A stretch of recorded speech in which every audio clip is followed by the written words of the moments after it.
이 코로나 시대 속에서 하나님을 찬송하는 것은 참으로 위대한 일입니다. 믿음의 사람들은 좋을 때보다 힘들고 어려울 때 하나님을 찬송을 했습니다. 오늘 본문 시편 103편 5절에서 10절 통해 좋으신 하나님, 힘들고 어려울 때일수록 그 하나님을 찬송하시는 여러분들이 다 되시도록 주님의 이름으로 축원합니다. 본문을 제가 읽어드리겠습니다. 좋은 것으로 네 소원을 만족하게 하사 네 청춘을 독수리같이 새롭게 하시는도다. 여호와께서 공의로운 일을 행하시며 억압당하는 모든 자를 위하여 심판하시는도다. 그의 행위를 모세에게 그의 행사를 이스라엘 자손에게 알리셨도다. 여호와는 긍휼이 많으시고 은혜로우시며 노하기를 더디하시고 인자하심이 풍부하시도다. 자주 경책하지 아니하시며 노를 영원히 품지 아니하시리로다. 우리의 죄를 따라 우리를 처벌하지는 아니하시며 우리의 죄악을 따라 우리에게 그대로 갚지는 아니하셨으니. 하나님을 찬송하는 것은 모든 성도들의 거룩하고 아름다운 의무입니다. 그런데 만일 기계적으로 찬송한다면 이는 불신앙의 태도입니다. 기계적으로 찬송할 것 같으면 차라리 입술을 닫고 있는 것이 더 나을 것입니다. 하나님이 원하시는 찬송은 구원받은 백성들이 분명한 신앙 고백, 감사의 이유, 인생의 목적을 가지고 드리는 찬송을 하나님이 원하십니다. 이 시인이 하나님을 찬송하는 이유는 만 가지도 넘지만 두 가지 이유만 가지고도 하나님을 찬송해야 한다고 고백을 했습니다. 그 두 가지 이유가 무엇일까요? 첫째 이유는 하나님은 자신을 독수리처럼 새롭게 해 주셨기 때문에 찬송한다고 고백을 했습니다. 5절 보시면 좋은 것으로 네 소원을 만족하게 하사 네 청춘을 독수리같이 새롭게 하시는도다 그랬습니다. 하나님께서 이 시인의 삶을 좋은 것으로 만족하게 하셔서 젊음을 독수리처럼 새롭게 하셨다는 고백입니다. 그래서 하나님을 찬송한다고 고백을 한 겁니다. 우리가 알고 있는 모든 질병이 치유되고 건강이 회복되고 나를 힘들게 하는 모든 고통의 구덩이가 메워지고 내게서 모든 근심, 걱정거리가 사라진다. 얼마나 좋은 일이겠습니까? 그리고 하나님이 나를 구속하시고 그분의 인자와 긍휼이 내 머리를 떠나지 않는다면 하나님이 날마다 좋은 것으로 채워주시며 나의 소원들을 다 이루어 주신다면 이 얼마나 또한 좋은 일입니까? 그런다면 얼마나 또 내가 행복한 존재가 되겠습니까?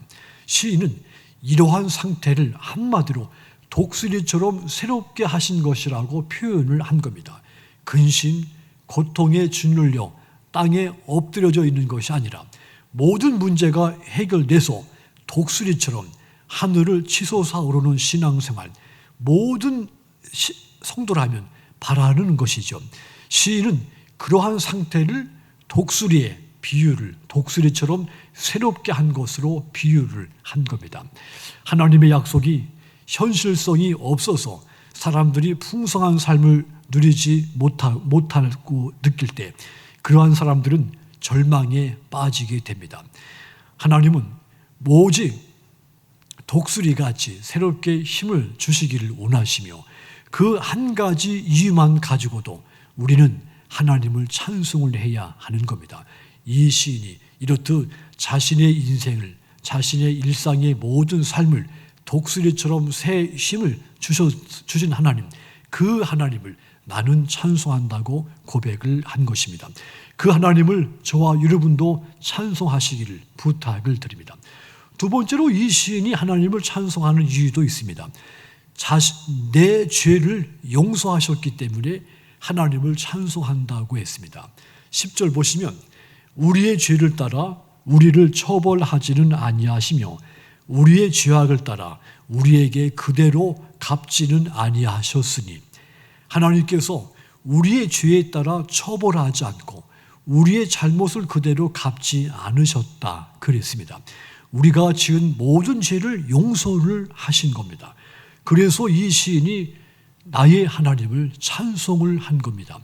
하나님이 주시는 모든 복이 다 좋은 것이지만 그 가운데 가장 좋은 것 하나를 선택하라 한다면 내 죄를 용서하시고 나를 구원해 주신 것입니다.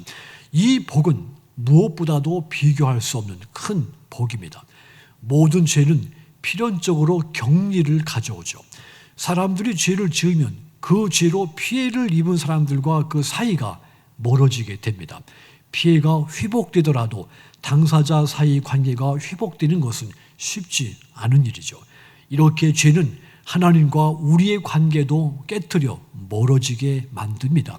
죄가 하나님의 관계를 바다와 산만큼이나 멀리 벌려 놓는 것이죠. 그런데 문제는 죄를 사람의 힘으로 해결할 수가 없다는 사실입니다. 인간의 죄의 문제 해결은 타의에 의해서, 그러니까 오직 하나님에 의해서만 해결이 됩니다. 죄는 오직 하나님의 은혜와 구속으로서만 사해질 수 있는 겁니다.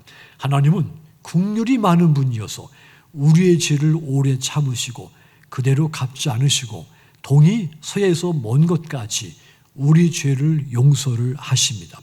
동과 서는 서로 만날 수 없습니다. 마찬가지로 하나님이 옮기시고 치워버리신 그 죄, 하나님은 다시 기억하지 않고 그 죄를 다시 들추어 우리를 정죄하지 않으십니다. 그러므로 우리는 죄에 대해서 자유로운 존재가 된 것이죠. 하나님이 용서하셨기 때문에 누구도 나를 죄인이라고 정죄할 수 없는 겁니다. 예수 안에 있는 우리에게는 결코 죄에 대하여 정죄함이 없게 된 겁니다. 그래서 그 하나님을 찬송을 한다는 고백입니다. 오늘도 나의 모든 추한 죄를 다 용서하신 그 하나님만을 찬송하시기를 주님의 이름으로 부탁을 드립니다. 사랑하는 성도 여러분, 만일 우리가 찬양하지 않는다면 하나님은 돌돌이라도 찬송하게 하실 것입니다.